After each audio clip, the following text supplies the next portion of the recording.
the matter of People versus Rebecca Renee Haro, case number FERI 2504808-2.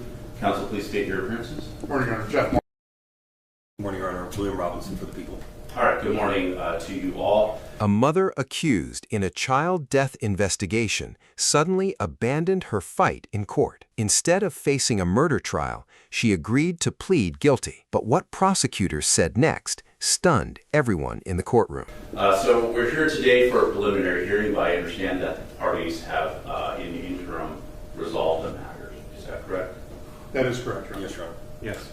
All right, so I have a copy of the plea agreement here. I understand that under the terms of the plea agreement, the people will be moving to amend the complaint. Is that correct? Yes, Your Honor. Counts 3, 4, and 5. 4, 5, and 6. Count 4 will be a violation of Penal Code Section 273AA. Attached to that will be an allegation pursuant to 12022.7 subdivision D, causing great bodily injury to a child under 5. And count 5 will be an amended violation of Penal Code Section 192 subdivision B, involuntary manslaughter. And then count 6 will be an amended count 6 will be a violation of Penal Code Section 32, accessory after the fact of murder. Do you have any specific dates for those counts? Yes, counts 4 and 5 will be the same date range that is on the current amended complaint. Counts 1, 2, and 3. For count 6, the accessory, the date range is August 5th through August 22nd, 2005. All right. Any objections from the defense as to those modifications and additions? No objection. Waive formal reading and advisement. Waive formal arraignment. Pass that for the moment, at least not guilty pleas and denials of allegations be entered. All right. The court will accept and enter the plea of not guilty to all of those counts. All right. So unless there's anything else, then I'll go ahead and take the plea at this time. Yes, Your Honor. Yes.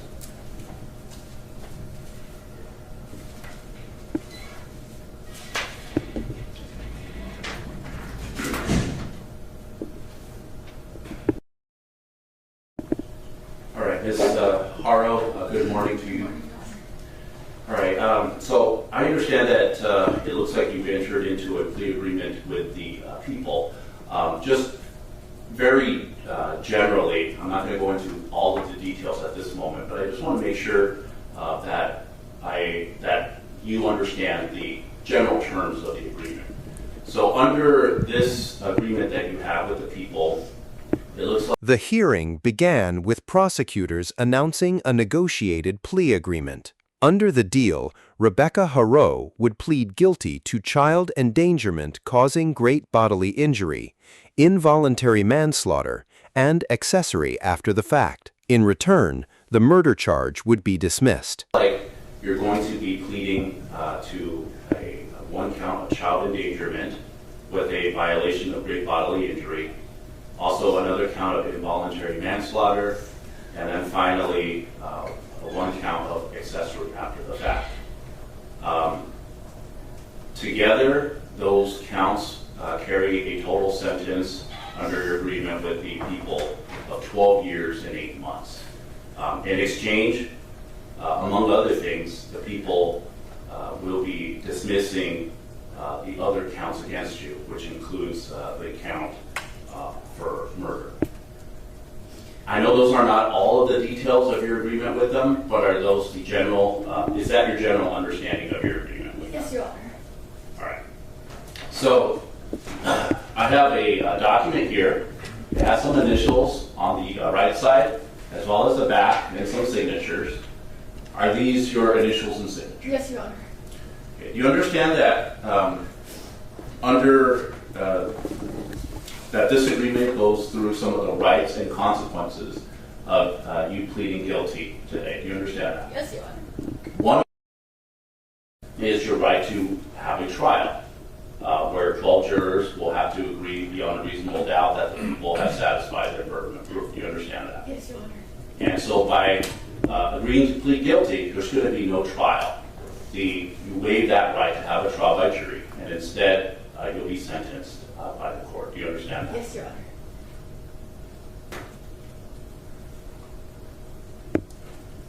Honor. Before signing and initialing this form, did you have a chance to go through all of the rights on that form? Yes, Your Honor. Did you have a chance to discuss everything with your attorney? Yes, Your Honor. Do you understand that besides the right that you're giving up to have a trial, one of some of the other rights that you'll be giving up is if you're not a United States citizen, if you plead guilty, your conviction will almost certainly have an impact on your ability to remain in this country. Do you understand that? Yes, Your Honor. Do you understand that one of the rights that you'll be giving up is possessing, owning, or having access to any firearms, ammunition, paraphernalia, anything like that? Do you understand that? Yes, Your Honor. Do you need any more time to speak to your attorney about anything, including the rights that you'll be giving up, anything, before entering your guilty plea today? No, Your Honor.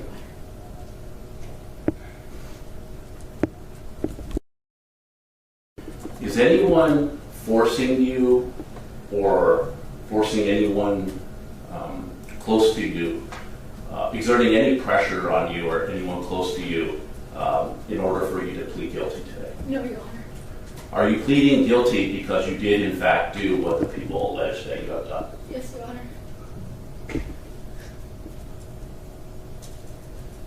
All right. Mr. Robinson, can you prepare a factual basis to be recited in court? It's Mr. Smith. I'm sorry, Mr. Smith.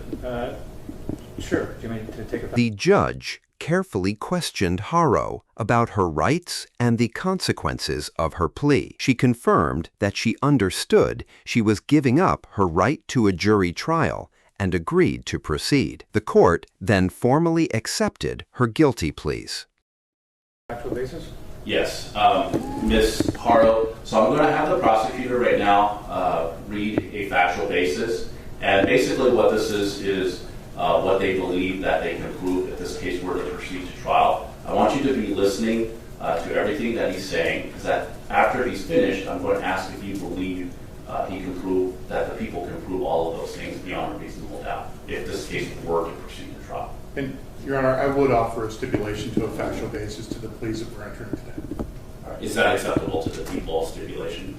As to these specific pleas, yes. Yes, Your Honor. Okay, then the court will accept the factual basis. All right. All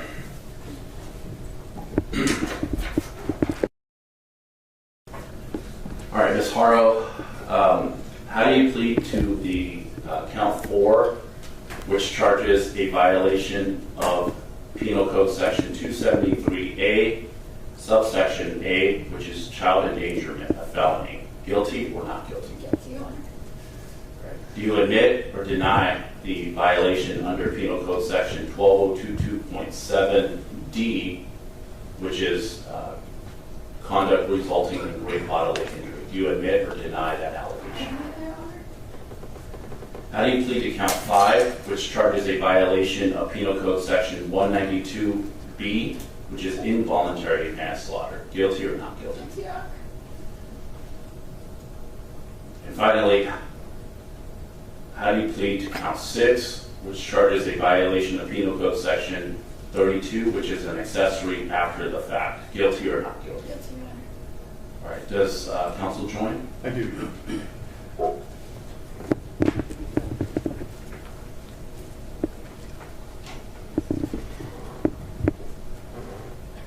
Counsel, it just occurred to me,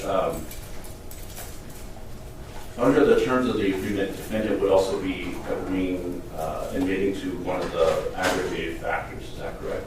Yes, Your Honor, and it's delineated in the plea agreement, the plea form in the sentencing section on the last line right above the credits. There's an admission to 4.421, I believe.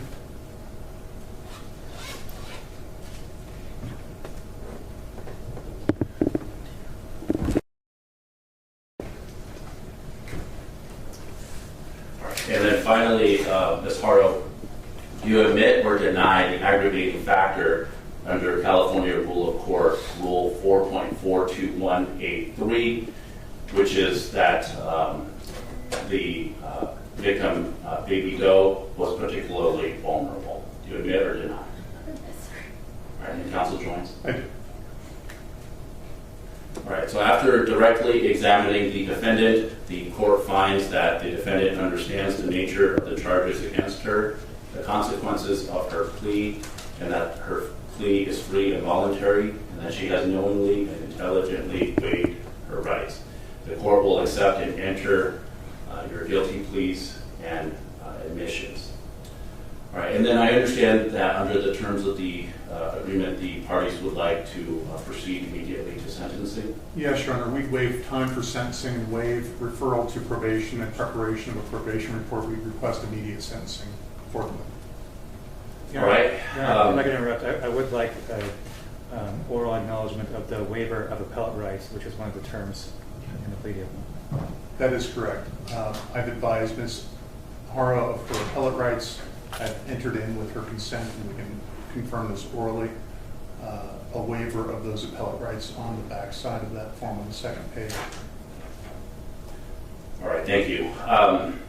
Ms. Haro, so under the terms of the plea agreement that you have with the people, in exchange for the benefits under the plea agreement, one of the rights that you'll be giving up is your ability to appeal any decision made by this court as well. Before sentencing, the prosecutor delivered an emotional statement. He argued that while there was no evidence Haro personally inflicted the fatal injuries, she repeatedly failed to protect her child despite obvious signs of deterioration. According to prosecutors, those failures ultimately contributed to the child's death. Not only today, but also in previous proceedings. Do you understand that? Yes, Your Honor. And do you agree to give up your right to appeal any decisions that have been made by the court in your criminal proceedings? Yes, Your Honor. Counsel Joyce? Sure. All right, so the court also finds that the defendant has knowingly and voluntarily and intelligently waived her right to appeal. All right, counsel, are we now prepared to go into sentencing? Yes, I do have a brief statement prior to sentencing. If it's okay with the court. Yes, go ahead. In a typical homicide sentencing, this would be the time for the family of the victim to speak to this court about who the victim was and what effect their absence will have on their lives. That conspicuously won't happen in this case. That won't happen because the two people in the world who should have been Emmanuel's biggest advocates and protectors are solely responsible for his murder. By contrast, Emmanuel did not die without advocates. I would note to this court that your courtroom is full of San Bernardino Sheriff's homicide team members who have been the only people working to find the truth about Emmanuel's life and his murder since Rebecca Haro called 911 last August. Only they have been working to bring Emmanuel's body home and provide him some semblance of peace. Even today, if either Rebecca or her husband found it in themselves to reveal to us the truth about where Emmanuel's body is, this team is ready to go immediately and get him. I want this court to understand that Emmanuel had people who cared about him. They just won't be addressing this court this morning, and they won't be his parents. I also want the record to reflect that for anyone reviewing this plea agreement in the future, the structure of this resolution reflects what I believe the evidence shows happened in those months, weeks, and days leading up to Emmanuel's murder. Jake Haro was sentenced in November to 32 years to life for his sins of commission. In other words, it was his hands that physically took Emmanuel's life. Rebecca Haro's plea and sentence today reflects her sins of omission. While we don't have evidence that she personally struck or shook her son, the evidence is clear that she repeatedly and consistently chose not to intervene on behalf of her son, in spite of his evident and accelerating physical deterioration. Her choice not to intervene was a choice to allow, if not facilitate, Emmanuel's death. This defendant had a legal and moral responsibility as Emmanuel's mother, and she failed in that duty. And that's why she is here. Lastly, these 3 charges that she has pled to today do not reflect the same course of conduct.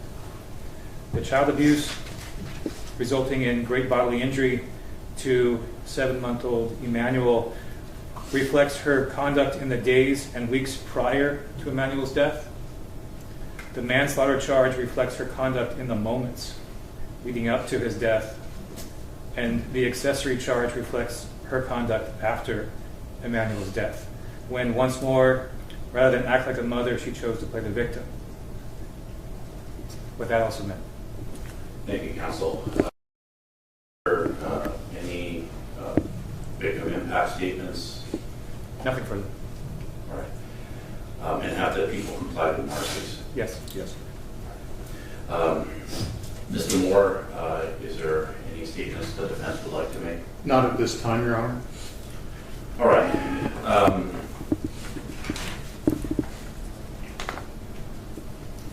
The court, having considered the facts known to the court, will abide by the parties' agreed upon agreement. The prosecutor also stated that after the child's death, Haro chose to help conceal what happened rather than come forward. He told the court that investigators had become the child's only advocates in the search for truth and justice. The courtroom remained silent as the statement. As to count 4, the court will sentence the defendant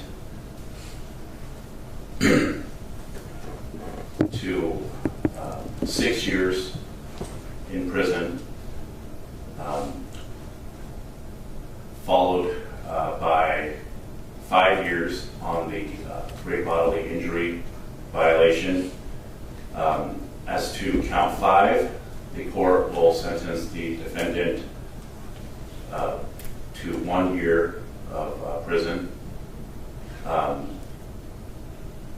And then finally, as to count 6, the court will sentence the defendant to 1/3 the midterm, which is 8 months. Let me back up a little bit. As to count 5, the sentence of 1 year is also the legally required 1/3 the midterm sentence. This will result in a total sentence of 12 years and 8 months. All of the counts will be running consecutively. As far as credit time served, it looks like the parties here have agreed on 323 days, which comprises of 323 days of total credit, which comprises of 281 days of actual time, as well as 42 days of good time credit. Is that correct? That is correct, as calculated by the court's probation department. Yes, Your Honor. Yes. All right, so then the court will award credit time served in that amount. Let me just revise briefly. The sentence on count 4 is the upper term sentence as agreed upon by the parties.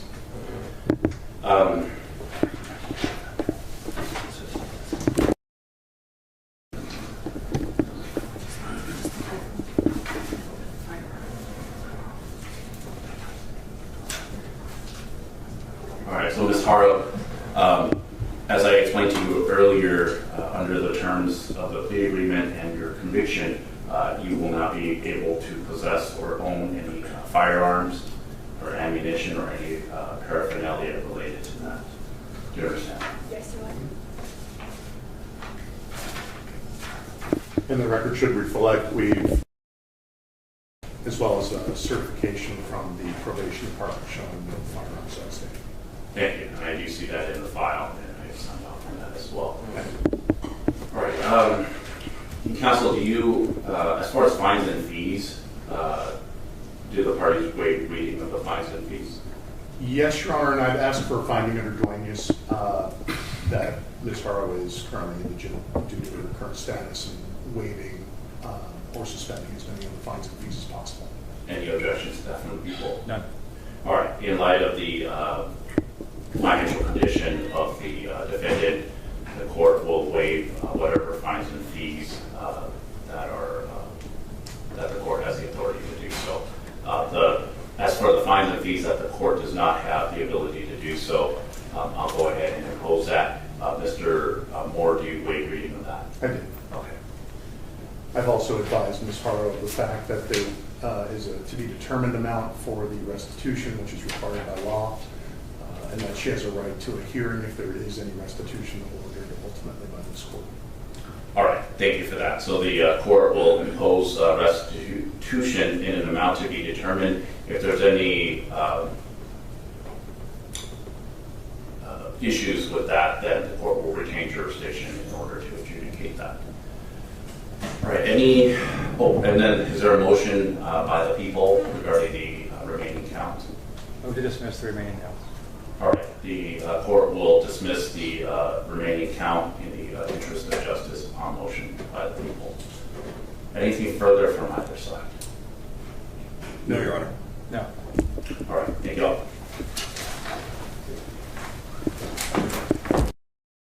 Have to step out of the courtroom for us.